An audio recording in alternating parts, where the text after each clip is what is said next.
How do we know that Earth has warmed? Scientists have been taking widespread global measurements of Earth's surface temperature for centuries. By the 1880s, there was enough data to produce reliable estimates of global average temperature.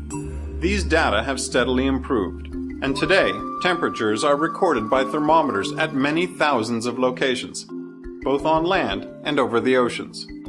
Different research groups, including NASA's Goddard Institute for Space Studies, Great Britain's Hadley Center, and the Japanese Meteorological Agency, have used these raw measurements to produce records of long-term surface temperature change. Research groups work carefully to make sure the data aren't skewed by such things as changes in the instruments taking the measurements, or by other factors that affect local temperature, such as additional heat that has come from the gradual growth of cities.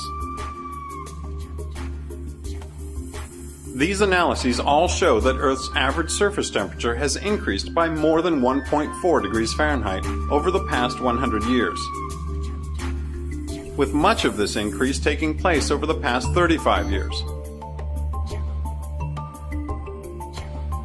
A temperature change of 1.4 degrees Fahrenheit may not seem like much if you're thinking about a daily or seasonal fluctuation. However, it is a significant change when you think about a permanent increase averaged across the entire planet. For example, 1.4 degrees is more than the average annual temperature difference between Washington, D.C. and Charleston, South Carolina, which is more than 450 miles south of Washington. Think about this. On any given day, a difference of 9 degrees Fahrenheit might be the difference between wearing a sweater or not, but a change of 9 degrees in the global average temperature is the estimated difference between the climate of today and an ice age.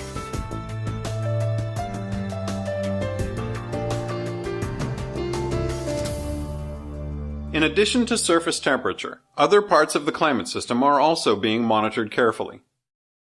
For example, a variety of instruments are used to measure temperature, salinity, and currents beneath the ocean surface.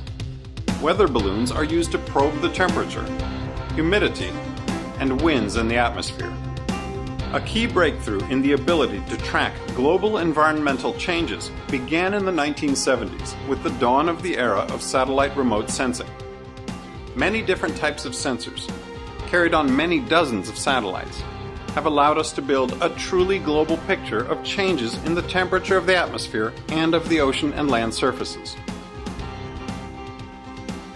Satellite data are also used to study shifts in precipitation and changes in land cover. Even though satellites do not measure temperature in the same way as instruments on the surface of Earth, and any errors would be of a completely different nature, the two records agree. A number of other indicators of global warming have also been observed. For example, heat waves are becoming more frequent. Cold snaps are now shorter and milder. Snow and ice cover are decreasing in the northern hemisphere. Glaciers and ice caps around the world are melting. And many plant and animal species are moving to different latitudes or higher altitudes due to changes in temperature. The picture that emerges from all of these data sets is clear and consistent. Earth is warming.